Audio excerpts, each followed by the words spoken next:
they have given you few lines about Paint 3D. So what is Paint 3D? It is used to draw shapes. एक तरीके का software है जिसके through हम क्या कर सकते हैं, शेप्स ड्रॉ कर सकते हैं, 3D शेप्स ड्रॉ कर सकते हैं. What are 3D shapes? ऐसी शेप्स जिनके 3 डायमेंशंस होते हैं, that is length, width and height. Okay, so example cube, cuboid, cylinder, गोल, स्फेयर, डोनट्स. सो इसी सभी शेप्स को आप पेंट 3D का यूज करके ड्रॉ कर सकते हैं. आप चाहो तो इसी ऐप के अंदर आप क्या इन शेप्स को रोटेट एंड टर्न कर सकते हैं to see different views of all these 3D shapes. Now first of all, how are we going to start Paint 3D? तो Paint 3D को स्टार्ट कैसे किया जाएगा? Number one step is click on the start button. सबसे पहले start button पे click करेंगे and then we have to click on paint 3D. फिर पेंट 3D पे क्लिक किया जाएगा. एक paint 3D welcome screen appear होगी. वेलकम स्क्रीन में you will have two options. Number one is new and the other is open. Okay, so आप new पे click करेंगे एक न्यू ड्राइंग को स्टार्ट करने के लिए. ओके, फिर you will get the paint 3D main screen. कुछ ये आपको फिर पेंट 3D की मेन स्क्रीन मिलेगी. यहाँ पे आपके पास डिफरेंट सारे क्या है कंपोनेंट्स हैं. Like this is menu bar, brushes tool, 2D shape, text, canvas, 3D library, sticker, 3D shapes, effects, canvas and this is tool bar. Okay, चलो now working with canvas tool. अब ये जो canvas tool है हम कैसे इनके साथ work करते हैं. सो कैनवास बटन का यूज किया जाता है सबसे पहले कैनवास के साइज को चेंज करने के लिए. ओके, सो जैसे ही आप कैनवास बटन पर क्लिक करोगे कैनवास पेन अपीयर होता है on the right side which has all these following option. Number one is show canvas. तो ये क्या करेगा, ये कैनवास को या तो शो करने के लिए या हाइड करने के लिए यूज किया जाएगा. Next is transparent canvas. ये क्या करेगा, आपके कैनवास को ट्रांसपेरेंट या सॉलिड फॉर्म में चेंज करेगा. Next is resize canvas. So by default canvas को हम जो मेजर करते हैं वो परसेंटेज के टर्म्स में करते हैं एंड ये आपका 100% लॉन्ग एंड 100% वाइड होता है. अब if you want then you can change these values. Okay, तो जब भी आपको रिक्वायर्ड है, नीडेड है, आप उस अकॉर्डिंग इन वैल्यूज को चेंज कर सकते हो. इवन आप इन यूनिट को परसेंटेज से पिक्सल में चेंज कर सकते हैं.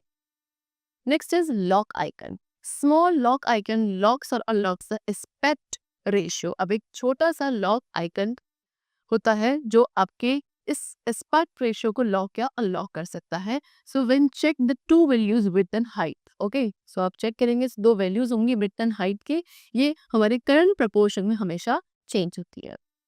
Rotate and flip.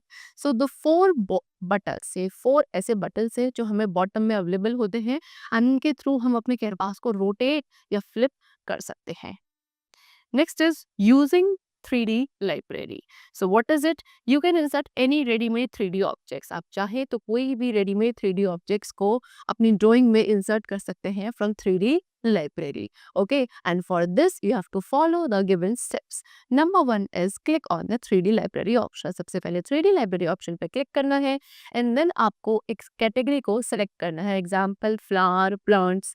कैसे select किया जाएगा? By clicking on it. Okay, चल देन आप 3D ऑब्जेक्ट को सिलेक्ट करेंगे एंड उस पर क्लिक करेंगे उसको इंसर्ट करने के लिए. फिर rotate the image using the rotation handle. अगर आपको रिक्वायर्ड है तो आप रोटेशन हैंडल्स का यूज करके उस इमेज को रोटेट भी कर सकते हैं somewhat like this. Now next is what, group और अनग्रुप ऑब्जेक्ट्स. ओके, सो जो इमेजेस या ऑब्जेक्ट्स आप ड्रॉ करते हो ये इंडिविजुअल ऑब्जेक्ट्स होते हैं and if you want to treat them as one object, आप चाहे तो आप एक ऑब्जेक्ट की तरह ट्रीट कर सकते हैं पर आपको उनके लिए उनको पहले ग्रुप में कंबाइन करना पड़ेगा. सो ग्रुप्स बनाने के लिए, ऑब्जेक्ट से ग्रुप बनाने के लिए the steps which we have to follow is select the objects by clicking them. Okay, आप पहले सभी ऑब्जेक्ट्स को सेलेक्ट करोगे, उन पर वन बाय वन क्लिक करके एंड शिफ्ट की को क्या प्रेस रखना है. आप क्लिक करेंगे, शिफ्ट की को आपको प्रेस रखना है. फिर ग्रुप बटन पे क्लिक करेंगे which is there in the right pane. Selected objects आपके क्या सभी एक सिंगल ऑब्जेक्ट्स में कन्वर्ट हो जाएंगे. ओके, चलो नाउ टू अनग्रुप टिप. आप अगर चाहो तो अनग्रुप भी कर सकते हो. For that you have to select the ungroup button. ये आपका अनग्रुप बटन होता है, आप इसको सेलेक्ट करके उन सभी ऑब्जेक्ट्स को अनग्रुप भी कर सकते हैं. Next is adding text. So text tool भी प्रेजेंट होता है जिसके थ्रू हम 2D या 3D टेक्स्ट में क्या कर सकते हैं, राइट कर सकते हैं। सो 2D टेक्स्ट राइट करने के लिए स्ट्रेट फॉरवर्ड है, आपको सिर्फ जस्ट क्लिक करना है, टाइपिंग स्टार्ट कर देनी है। लेकिन 3D टेक्स्ट को क्रिएट करने के लिए there are some steps. Number 1, first of all click on the text tool. सबसे पहले टेक्स्ट टूल पर क्लिक करेंगे and then 3D text option को सेलेक्ट करेंगे which is there 3D text pane. Okay, now a dotted rectangular box, अब आपको एक dotted rectangular box appear होगा जिसके अंदर ऑप्शंस होंगे एंड आप इस टेक्स्ट बॉक्स को रोटेट कर सकते हैं। ओके, इसके अंदर एक ब्लिंकिंग कर्सर होगा, उसको आप रोटेट कर सकते हैं। वहाँ पे आप font name, font size, font colour सभी सेलेक्ट कर सकते हैं। बोल्ड, इटैलिक, अंडरलाइन सेट कर सकते हैं। टेक्स्ट अलाइनमेंट सेट कर सकते हैं लाइक लेफ्ट, सेंटर और राइट। ये सभी प्रॉपर्टीज को आप इजीली सेट कर सकते हैं अप्रोप्रिएटली। देन आपको कैनवास पे क्लिक करना है एंड टाइपिंग, जो टेक्स्ट टाइपिंग है वो स्टार्ट करनी है। जब आपका एंड हो जाए फिर आपको उस टेक्स्ट बॉक्स के बाहर क्लिक करना है। जो कंट्रोल्स हैं 3D टेक्स्ट के वो अपीयर होंगे उस टेक्स्ट के अराउंड। आप रोटेट टूल का यूज कर सकते हैं टेक्स्ट को रोटेट करने के लिए। Move back and fourth tool का यूज किया जा सकता है टेक्स्ट को क्या, कैनवास के बैक एंड फोर्थ करने के लिए। Okay, now next is inserting stickers. So we are having a one more tool that is sticker tool. Sticker tool का use किया जाता है आपके canvas में stickers को insert करने के लिए. Okay, so sticker tool is used to insert stickers into a canvas. For that, follow some steps. Number 1, click on the stickers tool. सबसे पहले stickers tool पे click करना है। एक स्टिकर पेयर अपीयर होगा आपके राइट हैंड साइड पे जिसपे 3 ऑप्शन टैब्स होंगे, sticker, texture and custom stickers. फिर आप स्टिकर्स टैब पे क्लिक करोगे, देन डिजायर स्टिकर जो भी आपको चाहिए आप उसको सेलेक्ट करोगे एंड उसको ड्रैग एंड ड्रॉप करके लेकर आएंगे to the canvas. Okay, now next is modify का स्टिकर। आप चाहे कि जो स्टिकर आपने इंसर्ट किया है आप उसमें कुछ चेंजेस भी ला सकते हैं, यानी कि उसको मॉडिफाई किया जा सकता है। ओके, आप स्टिकर की साइज को, पोजीशन को, अपीयरेंस को सभी को इजीली चेंज कर सकते हैं। Next is resizing the sticker. Okay, sticker को ऐड करने के बाद आप उसके साइज को भी चेंज कर सकते हैं। कैसे? उसकी जो साइड्स है उसको ड्रैग करके, जो कॉर्नर हैंडल्स है इस तरीके से आप इनको ड्रैग करके इसके साइज को भी इंक्रीज और डिक्रीज कर सकते हैं। Okay, now next is adding effects.